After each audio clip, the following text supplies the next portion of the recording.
Hola mi gente, en las sesiones pasadas introducimos al concepto de constitución, constitucionalismo y pacto social.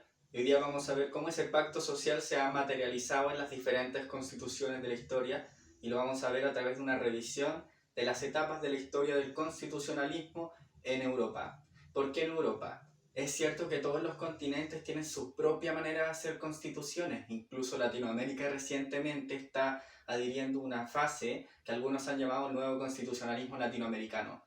Pero también es cierto que en gran parte de la historia latinoamericana y en especial de Chile nos hemos basado en los modelos constitucionales de Europa, particularmente en el modelo liberal. Entonces, las etapas del constitucionalismo son 4. La primera es el constitucionalismo clásico o constitucionalismo liberal. La segunda, el constitucionalismo social. La tercera se ha llamado neoconstitucionalismo. Y la cuarta es lo que algunos queremos ver como el nuevo constitucionalismo latinoamericano. En esta lección vamos a revisar dos conceptos. Vamos a revisar lo que es la constitución liberal y el constitucionalismo social. Lo que es el neoconstitucionalismo lo vamos a dejar posteriormente cuando revisemos la noción del Tribunal Constitucional. Y el nuevo constitucionalismo latinoamericano va a ser nuestra lección de la próxima semana.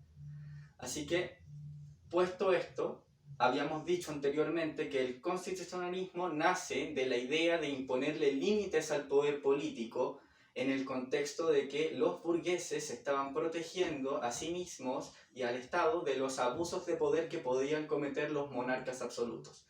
La idea del constitucionalismo liberal toma fuerza en hitos históricos como la gloriosa Revolución de Inglaterra, la Revolución Francesa y la independencia de los Estados Unidos.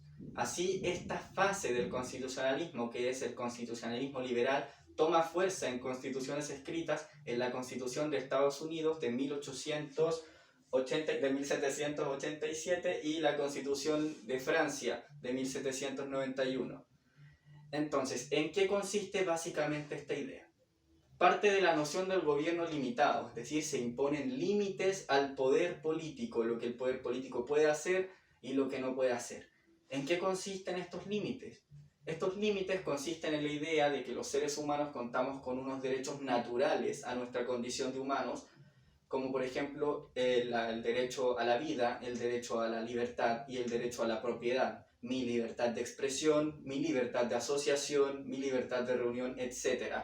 Es decir, el centro de los derechos en el ideario liberal es el individuo, los derechos individuales que yo poseo como un ser natural. Pero además de eso, hay otra importante concepción del liberalismo acerca de las personas.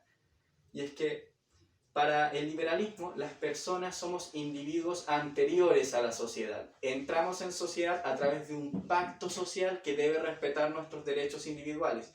Pero no existe una sociedad sin individuos. Los individuos componen esta sociedad.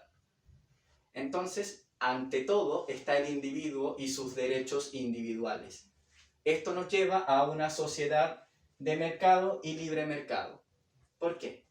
Porque los individuos son libres de transar su propiedad, de entrar en interacción, de negociar, etc. Es decir, la libertad en la asociación de mercado de los individuos. Yo puedo venderte esto, tú puedes comprarme esto, yo te lo vendo al precio que lo pueda vender, tú me lo compras si quieres o si no puedes buscar en otra más. Hay una noción de libre mercado acá que se deriva de esta idea de libertad de los individuos. ¿Ya? Pero la economía se deriva de esta idea de libertad individual y de derechos individuales. No es que la economía esté antes, o por lo menos no es esa la base de la teoría liberal.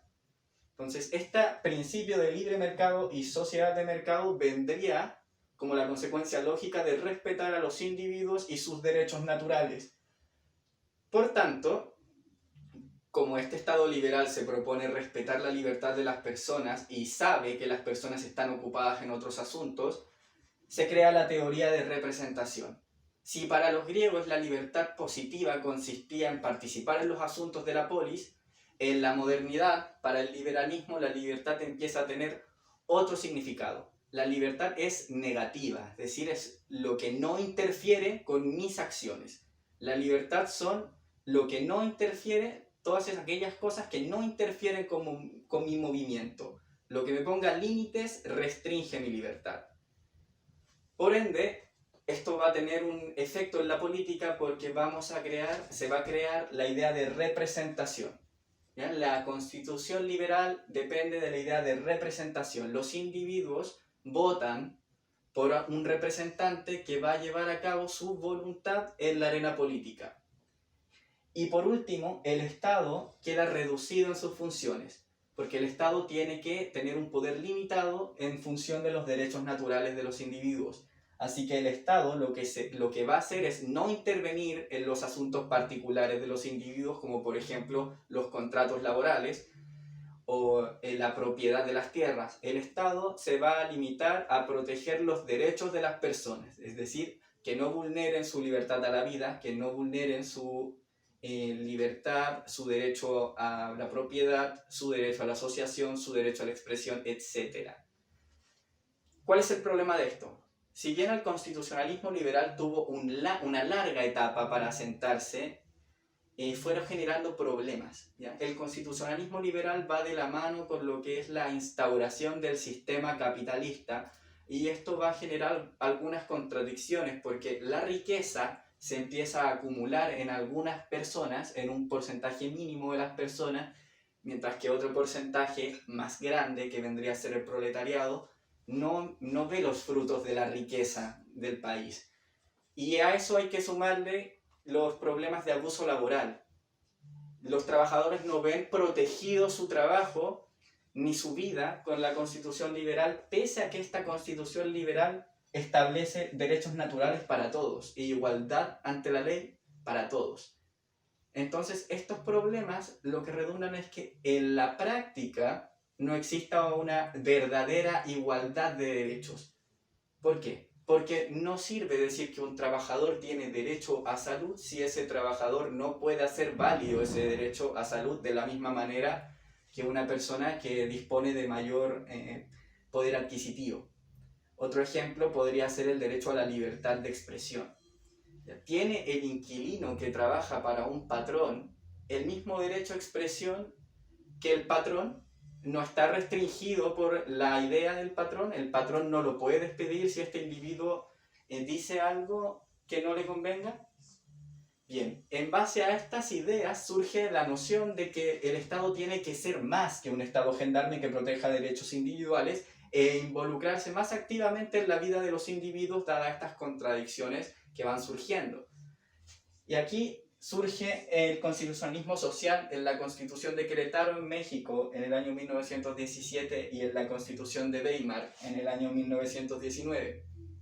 Las bases ideológicas de este nuevo constitucionalismo vienen a ser una idea de libertad e igualdad, pero que tenga una aplicación práctica. Es decir, no sirve una igualdad ante la ley si no existe una igualdad de oportunidades o una igualdad material, una relativa igualdad material.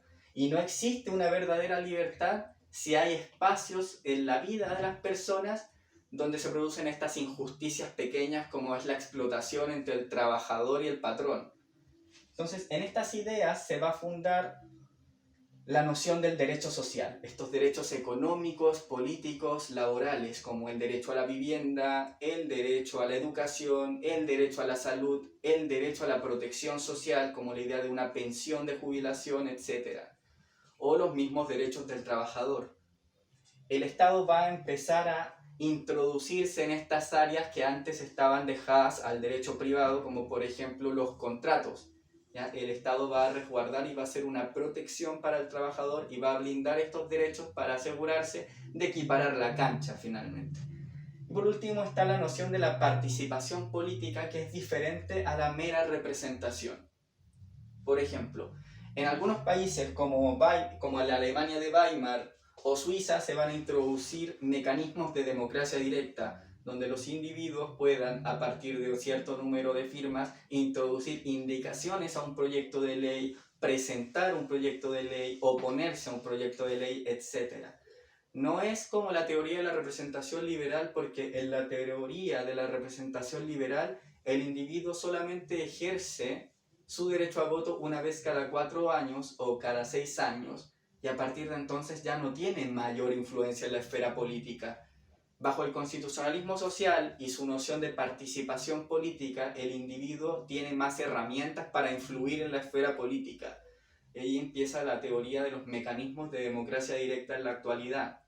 Entonces, en estas cosas, en esta idea de la igualdad, de la oportunidad, de la igualdad de oportunidades, de la igualdad de derechos, de la participación política, es en la que se cimienta el constitucionalismo social. Ahora, unas aclaraciones previas. El constitucionalismo social no es una negación del constitucionalismo liberal. No es que el constitucionalismo social vaya a prohibir el libre mercado. No es un constitucionalismo estatista ni comunista, etc. Es un constitucionalismo que ve las fallas del libre mercado e intenta arreglarlas a través de esta mayor participación del Estado en asuntos sociales. Tampoco va a prohibir los derechos naturales. El constitucionalismo social agrega un catálogo de derechos sociales, económicos y laborales a estos derechos individuales, pero son los dos, no es que se vaya a prohibir uno. Y por último, el Estado gendarme, que es que el Estado se haga cargo de que los individuos no vulneren sus propios derechos entre ellos, tampoco se va a eliminar. En un Estado social el Estado sigue cumpliendo esas funciones, solo que se le agregan más. No es una negación, es una adición, una nueva forma de entender la política acorde a las necesidades que van surgiendo de los propios fallos del constitucionalismo liberal en algunos países. Bien, muchas gracias por escuchar.